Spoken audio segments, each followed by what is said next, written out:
इसी बीच एक और बड़ी खबर, यूरोपीय देशों में हीट वेव का कहर। यूरोप में हीट वेव से 1300 मौतें। इन 1300 में से फ्रांस में गर्मी की वजह से 1000 मौतें हुई हैं और घर पर मरने वालों में 40% की वृद्धि हुई है। इसका बड़ा कारण यह है कि यूरोपीय देशों में एयर कंडीशन की सुविधा कम होती है, वहां पर इतनी गर्मी पड़ती ही नहीं और इस वजह से इस बार बहुत गर्मी हो रही है। लोगों की मौत का आंकड़ा बढ़ रहा है। जर्मनी में भी 41.7 डिग्री पार कर चुका है। इसी बीच अग्निमित्रा पॉल ने ममता बनर्जी पर निशाना साधा है। उन्होंने कहा कि टीएमसी बिखर चुकी है। अग्निमित्रा पॉल की तरफ से बड़ा स्टेटमेंट दिया गया। कांग्रेस को धोखा देकर के टीएमसी बनाई थी, आज ममता कह रही हैं धोखा हो रहा है। धोखा दिया था, आज वही हालत उनकी हो गई है। पश्चिम बंगाल सरकार में मंत्री अग्निमित्रा पॉल ने टीएमसी और ममता बनर्जी पर तीखा हमला बोला। उन्होंने दावा किया कि टीएमसी अब बिखर चुकी है और पार्टी का अस्तित्व कमजोर पड़ गया है।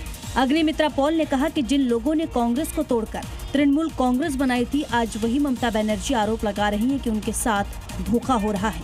उन्होंने कहा कि धोखा तो स्वयं ममता बनर्जी ने कांग्रेस को दिया था और अब उन्हें अपने ही फैसलों का नतीजा भुगतना पड़ रहा है। बड़ी खबर है, सेशल्स के नेशनल डे में शामिल हुए हैं प्रधानमंत्री नरेंद्र मोदी। स्वर्ण जयंती समारोह का हिस्सा पीएम बने हैं। सेशल्स का सर्वोच्च नागरिक सम्मान भी उन्हें मिला है। तो इन्विटेशन आया था नेशनल डे के लिए और प्रधानमंत्री मोदी इस समय पहुंचे हुए हैं सेशल्स में। सेशल्स के नेशनल डे में सम्मिलित हुए प्रधानमंत्री मोदी।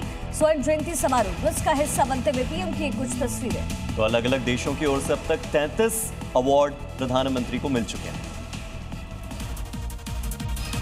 पीएम मोदी को सेशल्स के सर्वोच्च नागरिक सम्मान गार्जियन ऑफ ब्लू होराइजन से सम्मानित किया गया। सम्मान मिलने पर पीएम मोदी ने सेशल्स की जनता, सरकार और राष्ट्रपति पैट्रिक हार्मनी का आभार जताया।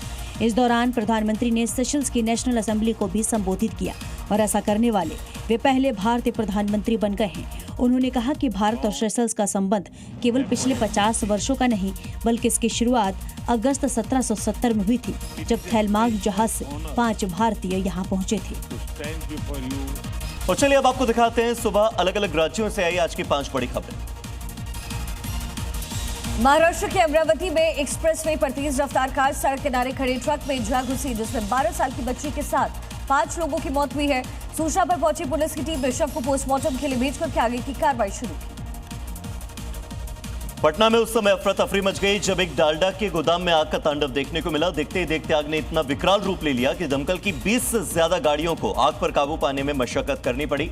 खबर और अपडेट यह है कि आग पर काबू पा लिया गया। उत्तर प्रदेश के हरदोई में दर्दनाक सड़क हादसे में अज्ञात वाहन ने बाइक को टक्कर मारी, जिसमें 2 दोस्तों की मौके पर मौत हो गई, जबकि तीसरा जिंदगी की जंग लड़ रहा है। फिलहाल पुलिस मामला दर्ज कर अज्ञात वाहन की तलाश में जुटी। 3 जुलाई से शुरू होने वाली अमरनाथ यात्रा से पहले पुलिस अलर्ट मोड पर है। अनंतनाग में चप्पे चप्पे पर सीआरपीएफ ने सुरक्षा के पुख्ता इंतजाम किए हैं। हर आने जाने वाली गाड़ियों की चेकिंग हो रही है, साथ ही नाइट पेट्रोलिंग बढ़ा दी गई है। नवी मुंबई में गरज के साथ भारी बारिश ने लोगों की परेशानी बढ़ा दी है। कई जगहों पर सड़कों पर जल जमाव से गाड़ियों की रफ्तार धीमी पड़ी, जिससे लोगों की परेशानी बढ़ गई।